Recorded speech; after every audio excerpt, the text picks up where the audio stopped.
আজকে আমরা শিখব চটজলদি কীভাবে আমের আচার করব। তাই প্রথমে আমি একটুখানি সর্ষে, কালো জিরে, মৌরি, মেথি, জিরে, শুকনো লঙ্কা ভেজে নিলাম। ওটাকে গুঁড়ো করে নেবো আর নিয়ে নেবো কাঁচা আম, ঘষে জলটাকে ফেলে দেবো। ভালো করে জলটা নিংড়ে ফেলে দিতে হবে। লাগবে মোটা মোটা কাঁচা লঙ্কা আর রসুন।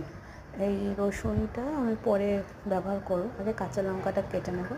এখন ভাজা মশলাটাকে আমি ভালো করে মিক্সি করে নিয়েছি। একদম মিহি মিক্সি করবেন না, এরকম একটু দানা দানা যেন থাকে, ভালো লাগবে, তাতে আচারের ফ্লেভারটা আসবে। কাঁচা লঙ্কাগুলো 2-3 টুকরো করে ভেঙে নেব। ভেঙে নিয়েও এইটার বাটিটার মধ্যে দিয়ে এবার মশলাগুলো ওপরে দিয়ে দেবো। এই আচারটা খেতে খুবই ভালো লাগে আর খুব তাড়াতাড়ি হয়। 2-3 দিন রোদে দিলেই আপনি এই আচারটা খেতে পারবেন। এতে কোনো বিশেষ তামঝাম নেই, বিশেষ সময় খরচাও হবে না। 15 মিনিটের মধ্যে আচার রেডি হয়ে যাবে। এরপর আমি কড়াইতে ভালো করে সর্ষের তেল ঢেলে দেবো বেশি করে। আর সর্ষের তেলটা খুব আগুন ওঠার মতন গরম করবেন না, যাতে একটু বেশি গরম হয় সেরকম দেখবেন, যাতে তেলের কালারটা চেঞ্জ না হয়। দেখবেন এবারে একটা কাচের জারে, যেই জারের মধ্যে আপনি আচারটা রাখবেন, ওখানে একটু ভিনেগারটাকে ভালো করে ঝাঁকিয়ে নেব, যাতে আচারটা নষ্ট না হয়, অনেক দিন থাকে। ভিনেগারটা আমি ফেলবো না, ভিনেগারটা আচারের মধ্যেই দিয়ে দেবো।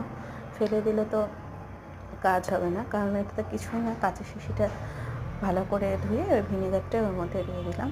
এবার তেলটা আমার গরম হয়ে গেছে, এর মধ্যে ওই যে রসুনগুলো ছাড়িয়ে রেখেছিলাম, রসুনগুলো দিয়ে দেবো। স্বাদ মতন অল্প চিনি দিয়েছি, চিনি বেশি দেওয়ার দরকার পড়ে না। এবার একটু হলুদ গুঁড়ো, লঙ্কা গুঁড়ো আর একটু নুন। লঙ্কা গুঁড়োটা আমি কম দিয়েছি, কারণ প্রচুর কাঁচা লঙ্কা দিয়েছি, তো লঙ্কা গুঁড়োর প্রয়োজন হবে না। রঙের জন্য একটু কাশ্মীরি লঙ্কা গুঁড়ো দিয়েছিলাম, আর দিয়েছি নুন। আর এবার তেলের মধ্যে আমি রসুনগুলো দিয়ে দেবো, একটু ভাজা হওয়ার জন্য। একদম পুড়িয়ে ফেলবো না, জাস্ট একটুখানি তেলের মধ্যে দেবো। একটু না তেলের রসুনের কালারটা চেঞ্জ হবে, আর রসুনের তেলটা আমি ওই আচারের বাটিটার মধ্যে ঢেলে দেবো, দিয়ে ভালো করে নাড়াচাড়া করবো। যদি আমার তেল লাগে আবার কিছুটা তেল গরম করে সেমভাবে, দেখুন তেলের কালার কিন্তু চেঞ্জ হয়নি, এতটাই গরম করতে হবে। দিয়ে ওই গরম গরম তেলটা আচারের বাটির মধ্যে দিয়ে ভালো করে ওটাকে নাড়াচাড়া করতে হবে। আপনি দেখুন বাটিটার মধ্যে আমি তেলটা ঢেলে দিলাম। ভিডিওটা কেমন হয়েছে জানাবেন, আচারটা করেও খাবেন। আর প্লিজ চ্যানেলটা সাবস্ক্রাইব করবেন, আমার পাশে থাকবেন। এই আচারটা করে একবার দেখুন, খুব ভালো লাগে। কোনো বিশেষ সময় নষ্টের ব্যাপার নেই, খুব তাড়াতাড়ি ইজিভাবে আচারটা হয়ে যায়। আমার তেলটা একটু কম হয়েছিল, আবার আমি তেল কিছুটা গরম করে ওর মধ্যে দিয়ে দিলাম।